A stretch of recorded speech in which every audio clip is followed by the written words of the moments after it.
Let's talk about that huge cameo in Deadpool 2. Cameos are a common practice within the world of superhero movies, so it's not all that surprising that the sequel to 2016's Deadpool brought a few big cameos along with it. But there is one that stands a cut above the rest and had a few levels of brilliance to it. Warning: major spoilers ahead for Deadpool 2. Not only will this reveal one of the movie's biggest cameos, but we're going to be discussing some major plot points. So if you haven't seen the movie yet, now is your final chance to turn back.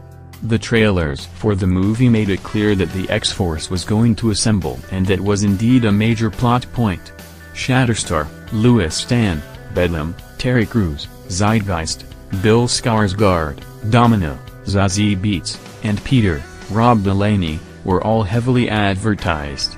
Cable, Josh Brolin, was also a major factor, but he was an adversary during the first 2 acts of the movie until he was forced to team up with Wade Wilson for the finale. What wasn't advertised was the inclusion of the Vanisher. The mutant's gimmick is that he's invisible. When tryouts for X-Force were being held, Deadpool got a huge kick out of this and let Vanisher be part of the team, even though we couldn't actually see the character. You know, because he's invisible. Unfortunately, once their first mission gets going, literally everyone except for Deadpool and Domino are killed during the process of parachuting out of a plane or shortly after landing. This includes Vanisher, who collided with some power lines, and, for a split second, we get to lay our eyes upon the mutant, who is played by none other than Brad Pitt. Yes, Ryan Reynolds and the creative team somehow managed to convince Brad Pitt to star in Deadpool 2, if only for the briefest of moments. This made for one heck of a cameo, but it also carries with it some added weight, for those who were following along during the movie's production. The casting process for Cable took some time and a lot of names were in the mix before Josh Brolin landed the role.